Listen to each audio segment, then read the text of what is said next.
From the WHBL Newsroom, here's the latest. I'm Stace Keene.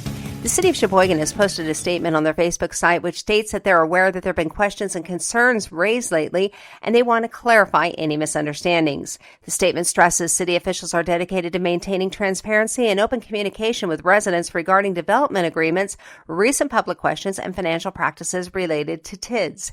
The post lists a series of slides that clarify those agreements and TID administration. The statement comes after a community group presented a petition to the council which seeks to rein in the use of tax incremental districts or TIDs by city developers.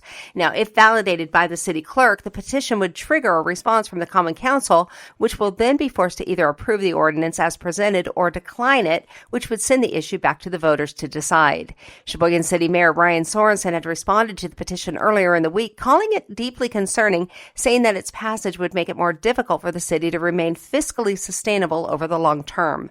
You'll find the city's post and those slides along with this story on our website.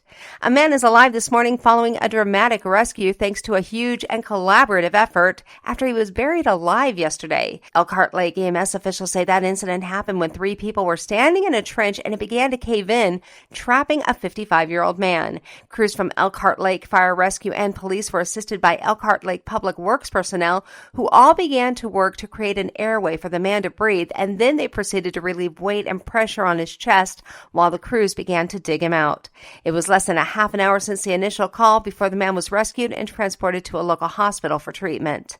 Cedar Grove's Holland Fest is back. WHBL's Kevin Zimmerman has the details. Holland Festival, a nearly 80-year tradition in the village of Cedar Grove, is ready to again take over the community with its family-friendly celebration of Dutch heritage. The celebration will be headquartered as usual in Memorial Park, where a host of activities including music, klompen dancing, and street scrubbing will be presented Friday and Saturday. There has been one change in that the parade on Saturday will have a new route for the very first time, as a major project underway on Main Street will redirect that route. The starting point is at 2nd and Union Avenue as always, but then the parade goes south on 2nd Street to Center Street, west to 6th Street, north on 6th to West Willow Avenue, and then east to the finish line. Just one more note, Holland Festival is one of the few alcohol-free celebrations in Wisconsin. Kevin Zimmerman, WHPL News. The Coho Derby is back on. Last week, organizers had posted on social media that the annual event was being canceled due to a lack of staffing, but that all changed